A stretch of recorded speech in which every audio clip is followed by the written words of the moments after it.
Last 10 साल में योगी का क्या योगदान है यहाँ पे विकास को लेके, शिक्षा को लेके या फिर स्वास्थ्य को लेके? देखिए, अभी आपके सामने जो है स्वास्थ्य और शिक्षा और ये क्या है जो भी है बातें आ चुकी हैं। योगदान और विकास का मतलब ये है कि जो हमको मूर्तवत रूप में दिखे।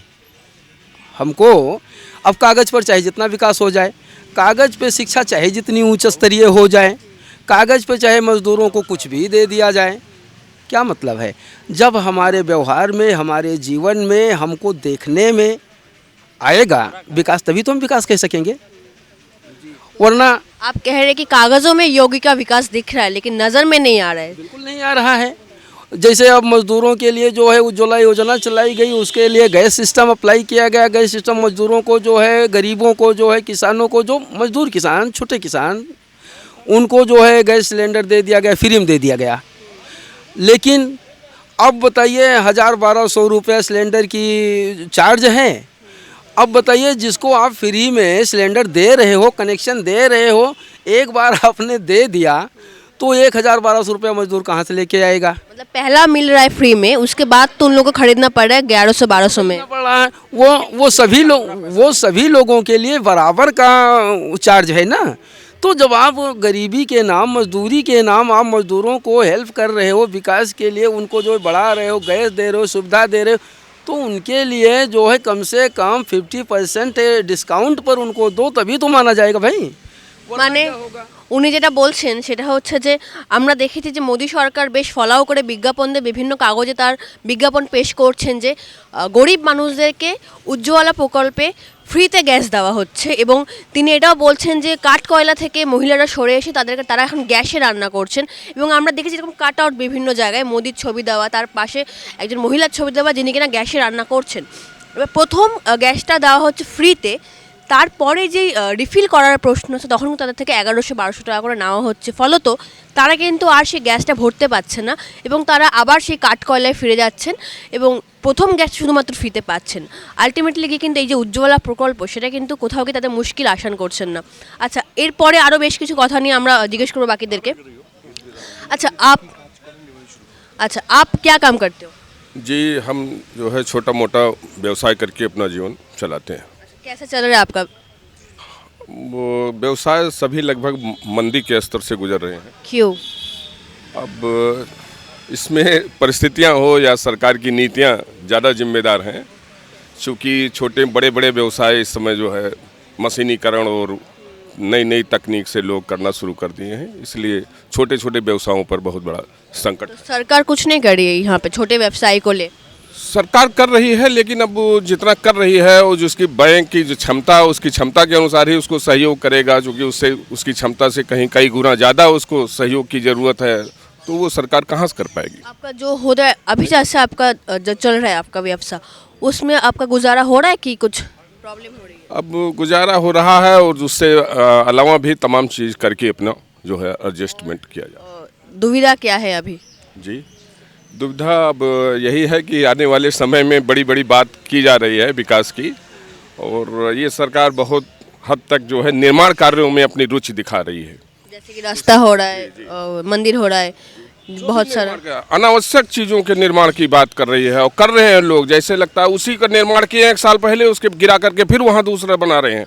कुल मिला के उसके पीछे जो है कमीशन खोरी का मामला है। पिछले दिनों कर्नाटक में जो बात उठी थी 50% तक कमीशन सरकारी योजनाओं में चल रहा है। कोई भी परियोजना है बिना परसेंटेज के जो है चल नहीं रही है। यहाँ तक 50% जो है उन लोगों द्वारा, भ्रष्टाचारियों लोगों द्वारा खा लिया जा रहा है। हमें खबर मिली है कि यहाँ पर जो काम हो रहा है, मजदूरों को जो काम मिल रहा है वो यहाँ के मजदूरों को नहीं मिल रहा है, बाहर से मजदूर आ रहे हैं, गुजरात से मजदूर आ रहे हैं। आपको क्या लगता है कि ऐसा क्यों हो रहा है? गुजरात से ही क्यों मजदूर आ रहे हैं और यहाँ के मजदूर को काम क्यों नहीं मिल रहा है? अब जिसको ठेका मिलता है ना, तो वो देखता है पूरे देश में कहाँ बहुत ज़्यादा ऐसी जगह है सुदूर इलाके में जहाँ लोग जो है रोज़गार नहीं पाते हैं, तो उनको सस्ते दर पर लेके आते हैं और एक तरह से कुछ ज़बरदस्ती भी तमाम मजदूरों से काम करा लिया जाता है। मजदूरी नहीं दी जाती है, उसको भगा दिया जाता है। चूँकि बाहर के हैं वो यहाँ के सरकारी जो है जो संस्थाएं हैं उनको जो सहयोग कर सकते हैं उसके बारे में उनको जानकारी नहीं है, उनकी समझ नहीं है, वहाँ तक जा नहीं पाते हैं। अपना कलेजा दबा के लोग मन दबा के चले जाते हैं और कितना ठेकेदार से मांगेंगे बार बार मांगने के बाद। हमने तो देखा है कि भाजपा की सरकार गुजरात मॉडल को दिखाती है कि गुजरात मॉडल बहुत सफल है, तो गुजरात मॉडल अगर सफल है तो वहाँ से क्यों मजदूर आ रहे हैं यहाँ काम करने के लिए? गुजरात में काम नहीं है क्यों? क्या लगता है आपको? अब ये तो बात सही है कि वहाँ का अगर काम होता तो लोग लाते कैसे। अगर यहाँ चूँकि लोग मजदूर काम करने के लिए पर्याप्त संख्या में है और बहुत ज़्यादा मजदूरी नहीं है, जो मजदूरी आज के समय में है चौक के अंदर और तमाम जगहों पर जहाँ मजदूरों की मंडी लगती है, हमें लगता है 400-450 रुपया मजदूरी कुल है, बहुत ज़्यादा है नहीं। इससे जीविकोपार्जन होना आज के समय में कठिन है। आज यहाँ पर कुछ बोल रहे हैं ये लोग, यहाँ पर आ जाते हैं हम। अभी गुजरात मॉडल कहा आपने, गुजरात मॉडल वो झूठ का मॉडल है। अभी आपने देखा होगा कि कुछ दिन पहले ट्रम्प आए हुए थे, तो जब ट्रम्प आए अहमदाबाद तो तमाम जो वहाँ गरीब बस्तियाँ थी उस पर दीवार खड़ी कर दी गई, पर्दा लगाया गया, दीवार खड़ी कर दी गई। हाँ, दीवार खड़ी की गई ताकि वो दिखाई न पड़े। मतलब झूठ, गुजरात मॉडल झूठ का मॉडल है। वही झूठ मोदी ने पूरे देश में फैलाया है। झूठ फैजाबाद को गुजरात मॉडल बनने भी नहीं देंगे। यहाँ बिल्किस बानो कांड हम नहीं होने देंगे। अगर वो कांड हुआ तो हम अफरा तफरी मचाने के लिए तैयार हो जाएंगे।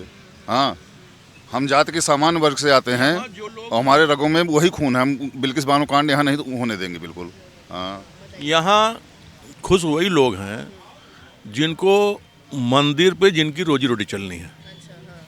जितने बाबा हैं अयोध्या के वो खुश हैं। भीड़ आएगी तो हमारे यहाँ भी आएगी, हमारी आमदनी बढ़ेगी। और मंदिर क्या, दुकान खोल के जैसे बैठे हुए हैं, दुकान है तो जब भीड़ आएगी दुकान बिक्री अच्छी होगी। इनके तमाम दलाल भी घूम रहे हैं अयोध्या में कि वो ले जाएंगे मंदिरों में घुमाएंगे। जैसे किसी ने 10 लोग गए, 100 चढ़ा दिया तो 20 रुपये कमीशन दलाल का हो गया। तो मंदिरों में दलाई चल रही है। यहाँ किसान, मजदूर, नौजवान सारे लोग दुखी हैं। किसी के लिए कुछ व्यवस्था नहीं है। किसानों की ज़मीनें ज़बरदस्ती ली गई हैं। कहाँ पे ली गई ये ज़मीनें? ये राम पद बना, धर्म पद बना, जन्मभूमि पद बना, ये जो पद बने। शहर में जो मकान तोड़े गए, सड़कें बनाई गई और मुआवजा उनको इतना दिया गया कि मलबे का मुआवजा, जो तोड़ने के बाद मलबा निकल रहा है उसका मुआवजा उन्हें मिला। किसानों पे दबाव बना के नव अयोध्या बना रहे हैं, उसके लिए एयरपोर्ट बना रहे हैं। एयरपोर्ट बन रहा है इंटरनेशनल, अभी एक फेज बना हुआ, वो भी कंप्लीट नहीं है, मोदी जी ने उद्घाटन कर दिया। ऐसे मंदिर, वो तो मंदिर भी कंप्लीट नहीं है, वो उद्घाटन कर रहे हैं। कंप्लीट नहीं, यही तो जो चारों शंकराचार्य यही तो बात कह रहे हैं कि मंदिर अधूरा है, इसलिए वहाँ प्राण प्रतिष्ठा या मूर्ति स्थापना नहीं आ रहे हैं। भाई वो धर्म के चारों दिशाओं में 4 शंकराचार्य हैं। आज शंकराचार्य ने जिनकी स्थापना 4 पीठों की थी, वे लोग धर्म के सबसे बड़े आचार्य हैं और वो कोई गलत बात नहीं कहेंगे। उन्होंने राम मंदिर के लिए उन्होंने दान दिया, शंकराचार्यों ने भी दान दिया। अगर उनकी आस्था न होती तो क्यों दान करते? लेकिन जो धर्म विरुद्ध हो रहा है, जो शास्त्र विरुद्ध हो रहा है, उसकी बात कर रहे हैं कि मंदिर कंप्लीट नहीं है, तो अधूरे मंदिर में प्राण प्रतिष्ठा नहीं की जानी चाहिए। ये पूरा ही हो रहा है क्योंकि सामने वोट है, लोकसभा आ रहा है, इसलिए। हाँ, तो वही बात तो हो रही कि ये पूरा का पूरा कार्यक्रम राजनीतिक है, धार्मिक कार्यक्रम नहीं है, बल्कि राजनीतिक कार्यक्रम है। और इसको भुना के मोदी सरकार फिर सत्ता में आना चाहती है। योगी को लेकर आपका क्या कहना है? यहाँ पर तो योगी क्या राज है? 10 साल में योगी का क्या योगदान है यहाँ पे? योगी को 10 साल नहीं हुआ, करीब 7 साल हुआ। 10 साल तो मोदी को हो रहा है। उनका कोई योगदान नहीं है। जैसे वो कहते हैं हम कानून व्यवस्था, भू माफिया को ख़त्म कर रहे हैं, माफियाओं को ख़त्म कर रहे हैं, कानून व्यवस्था हमारी बढ़िया है। तो कानून व्यवस्था अगर बढ़िया है, तमाम काउंटर भी किए गए और देखा गया जाट विशेष की हत्याएँ की गई, पुलिस द्वारा कराई गई। और अभी आप बनारस में भी घटना हुई, महिलाओं के साथ हुई, एक बच्ची के साथ हुआ। इस तरह तमाम घटनाएं हुए और जो तमाम दुष्कर्म की घटनाएं हो रही हैं उसमें ज़्यादातर भाजपा ही पकड़े जा रहे हैं। जैसे कि हमने अभी सुना बिल्किस बानो के केस में भी उन लोगों ने रिहा कर दिया था। बिल्किस बानो तो वहाँ का मामला है, लेकिन यहाँ प्रदेश में भी महिलाओं के साथ बहुत तरह के काम हो रहे हैं। सहारनपुर में कांड हुआ, उन्नाव में कांड हुआ, उनका विधायक पकड़ा गया, कुलदीप सेंगर, उन्नाव में पकड़ हुआ था, विधायक पकड़ा गया, वो जेल काट रहा है, सज़ा उसको हो गई। तो तमाम महिलाओं के साथ भी कोई सुरक्षित नहीं है। ये कहते हैं कि 12 बजे रात में भी जेवर पहन के वो कहीं घूम सकती है, ऐसा कुछ नहीं है। महिलाएं कतई सुरक्षित नहीं है, कानून व्यवस्था कोई नहीं है। इनके जो भाजपाई गुंडे हैं लगातार लोगों पे जुल्म कर रहे हैं, लोगों की ज़मीन हड़प रहे हैं, और सरकार भी उसी दशा में है। सरकार भी ज़मीनों को हड़प रही है, दबाव बना के ज़बरदस्ती जो डीएम है एसपी इनसे धमका रहे हैं कि नहीं अगर तैयार हो गए, जैसे अब तो कानून बना है कि सहमति चाहिए 80% लोगों की, लेकिन वो सहमति क्या मतलब, वो ज़बरदस्ती है कि नहीं होगा, मुकदमा दर्ज हो जाएगा, ये हो जाएगा, वो हो जाएगा, तो आप लोग ज़मीनें दे दीजिए। मार्केट रेट कुछ और है, मार्केट रेट कहीं ज़्यादा है। मतलब राम जन्मभूमि के ट्रस्ट ने 2 करोड़ की ज़मीन 16 करोड़ में खरीदी। बहुत मामला उछला था उस समय, तो इन्होंने जो ज़मीन खरीदी 2 करोड़, आधे घंटे में 2 बनामे होते हैं, 2 रजिस्ट्री होती है। एक 2 करोड़ में खरीदता है, आधे घंटे बाद 16 करोड़ में बेचता है। ये सब घपले हो रहे हैं, लेकिन अब कोई सुनने वाला नहीं है। आवाज़ लोग उठाते हैं, लेकिन राम मंदिर के तले वो आवाज़ दब रही है, आवाज़ दब रही है, दबाई जा रही है। और जो इनके विरोध में जाएगा, तो आप अगर राष्ट्रीय स्तर पर देख रही होंगी, तमाम ऐसे जो विचारक रहे जो इनके खिलाफ थे, उनकी हत्याएं की गई, लोगों को जेल में डाला गया, और तमाम लोग अभी तक जेल में सड़ रहे हैं। আমরা এতক্ষণ কথা বলছিলাম, যেটা আমি বললাম যে রাম মন্দির থেকে 10-12 কিলোমিটার দূরে একটি জায়গা, যেখানে শহরই বলতে পারি, ঠিক গ্রাম নয়, এবং এখানে বিভিন্ন কৃষক, বিভিন্ন মজদুররা আসেন, তাদের শহরের বিভিন্ন কাজকর্ম থাকলে তারা এখানে আসেন, এখানে এসে চা টা খান, আড্ডা মারেন। তেমনই একদল লোকের সাথে আমরা কথা বললাম। তারা বললেন যে এখানে যে সমস্ত সংবাদপত্র রয়েছে, টিভি চ্যানেল রয়েছে, তারা সবাই বিক্রি হয়ে গেছে মোদির কাছে বা যোগীর কাছে, এবং তারা এটাও বললেন যে এটা কি যেটাকে বলা হয় গদি মিডিয়া, সেটাই আমরা এখানে দেখতে পাই। ফলে তাদের যে সমস্যা, যে দৈনন্দিন তাদের যে কষ্ট, এবং সেটা নিয়ে কেউ এখানে কথা বলে না। এখানে শুধুমাত্র রাম মন্দিরের চর্চা, তারই বাহবা, তারই জয়ের প্রশংসা চলছে। আসল যে কথাগুলো রয়েছে, যেগুলো মানুষের কথা, মজদুরদের কথা, কৃষকদের কথা, শ্রমিকদের কথা, সেই কথা এখানে বলার মতো কেউ নেই, এবং মোদি বা যোগীর বিরুদ্ধে আওয়াজ তোলার মতো লোকও এখানে নেই। এবং তারা আরও অনেক সমস্যার কথা বললেন, যেগুলো আপনারা শুনলেন। এরপরে আরও এরকম খবর নিয়ে আমরা আসবো। ততদিন দেখতে থাকুন হাউ। ধন্যবাদ।